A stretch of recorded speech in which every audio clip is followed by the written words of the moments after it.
Eu vou conversar agora com Paulo Artacho, ele que é professor da Universidade de São Paulo e repercute com a gente as atualizações desse encontro do G20. Paulo, é sempre um prazer recebê-lo aqui, seja muito bem-vindo.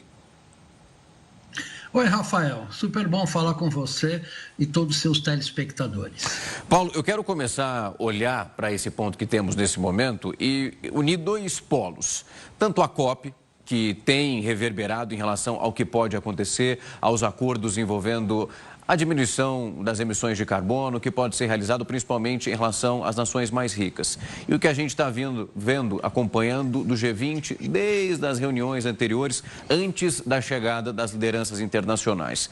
Foi dito, inclusive, pelo representante da ONU, na COP29, que se o G20 não prosperasse em relação a políticas muito bem encaminhadas, tudo aquilo que era discutido na COP não poderia ter andamento. Aquilo que nós estamos acompanhando até aqui, a discussão sobre a transição energética, inclusive ela acontece amanhã, a gente já consegue fazer uma avaliação que vai ser possível encaminhar os projetos já discutidos na COP em relação aos movimentos que a gente vê acontecer nesse momento em relação ao G20? Olha, Rafael, estou agora na COP29 em Baku, e o que a gente observa aqui, por exemplo, é da total falta de consenso, total falta de governança em relação a questões estratégicas e globais do nosso planeta. Então, veja, por exemplo, uma COP deveria discutir prioritariamente a redução das emissões de gases de efeito estufa e também como é que as nações em geral vão se adaptar ao novo clima. Mas, pelo contrário, o que estamos vendo aqui na COP é uma discussão exclusivamente sobre a questão financeira. Ou seja, quem paga a conta, ou seja, quem vai se beneficiar financeiramente ou não. Então, os países pobres pressionando os países ricos para realmente terem valores significativos para reduzir as suas emissões e os países ricos não querendo, sobre hipótese nenhuma, conceder qualquer benefício financeiro aos países de desenvolvimento. Então, isso também, em parte, está ocorrendo no G20, isso aconteceu na COP de Biodiversidade em Cali. Então, nós vemos uma crise de governança no nosso planeta muito importante, e por isso que encontros como o G20, que está ocorrendo no Rio de Janeiro, são cada vez mais fundamentais. Paulo, ontem nós acompanhamos aqui uma coletiva do presidente americano Joe Biden, ele que foi até a Amazônia, o primeiro presidente em exercício a fazer uma visita. Isso tem um simbolismo muito forte. Ali ele anunciou já o investimento para o Fundo Amazônia, além também de um corte em relação à emissão.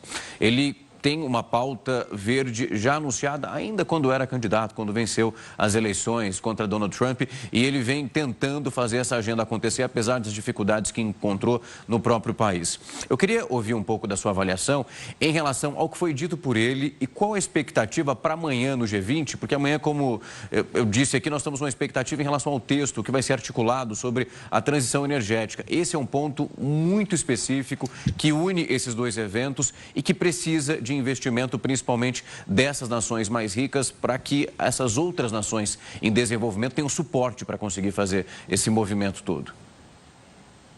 Olha, Rafael, a questão da transição energética é estratégica para o futuro do clima do nosso planeta. Quer dizer, nós temos que parar de explorar combustíveis fósseis e usar combustíveis fósseis em nossas atividades econômicas em geral, porque isso vai trazer uma instabilidade climática muito grande para o nosso planeta. Com as atuais queimas de combustíveis fósseis, nós estamos levando o planeta a um aquecimento da ordem de 3 graus a 3,5 graus, o que vai fazer com que países tropicais como o Brasil possam vir a ter aquecimentos da ordem de 4 graus a 4,5 graus ao longo das próximas décadas. Então, você veja que a questão da transição energética, que se traduz em, basicamente, acabar com a exploração e queima de petróleo e implementar produção de energia com baixas emissões de carbono, como energia solar, como energia eólica, por exemplo, que é plenamente viável hoje do ponto de vista econômico e desejável do ponto de vista de geração de empregos. Então, o que a gente observa é que esta transição energética precisa ocorrer tanto no Brasil quanto em todos os países do G20, já que esses países são responsáveis por cerca de 85% de toda a economia do nosso planeta. Então, o que a gente espera é que saia um documento forte em relação à necessidade de implementar o mais rápido possível e da maneira mais intensa possível esta transição energética para que o planeta fique livre de combustíveis fósseis. Nós temos um personagem que não está presente nessa cúpula do G20, que é o presidente eleito americano Donald Trump. Muito se fala sobre o que Joe Biden anuncia nesse momento, aquilo que pode ser realizado então a partir de 2025. De acordo com a sua análise, o que a gente acompanha aqui, o que vai ser divulgado em relação tanto ao documento de hoje como ao documento de amanhã, não é uma carta mandatória. São acordos que podem ser realizados porque assim essas nações definiram durante as suas discussões com as mais diferentes lideranças. Mas o que Joe Biden afirma nesse momento e a sua ajuda financeira, que é fundamental, assim como as outras nações desenvolvidas, isso... Você acredita que pode ser desfeito? Eu queria já puxar um gancho em relação à COP, sobre a expectativa que você consegue observar nesse momento para essa mudança tão diferente no modo de governo, falando de uma nação tão rica, tão poderosa e com tanto capital para movimentar uma agenda como essa. Olha, Rafael, na primeira semana da COP, o que nós observamos era toda uma depressão muito grande, né, nos meios diplomáticos em relação à questão da eleição do novo presidente dos Estados Unidos, porque, obviamente, ele se comprometeu, inclusive, a cortar todos os programas de geração de energias renováveis que o Biden implementou. Ele nomeou como ministro de Energia o CEO de uma companhia de petróleo americana. Então, ele está fazendo absolutamente tudo para que os Estados Unidos continuem a poluir ainda mais a atmosfera do nosso planeta, o que é obviamente muito, muito negativo para o planeta como um todo. Mas, nos últimos dias, eu consegui perceber aqui, e isso também a gente observa no G20, de que, olha, talvez o estrago que o Trump possa fazer seja circunscrito aos Estados Unidos, enquanto que o restante do planeta como um todo vai seguir numa trajetória de descarbonização da nossa economia, particularmente com a ajuda da China. Então, na verdade, os Estados Unidos, abandonando os fóruns multilaterais, pode estar, na verdade, fazendo um desserviço muito grande para os próprios Estados Unidos, no sentido de deixar esse espaço ser ocupado por outros países, sejam a Comunidade Econômica Europeia, ou seja, a China ou o Brasil, por exemplo, que realmente possam implementar uma agenda de sustentabilidade para o nosso planeta, que é o único caminho que o nosso planeta pode ter, e aumentando a sua resiliência econômica, resiliência climática, reduzindo sempre as vergonhosas desigualdades sociais que temos.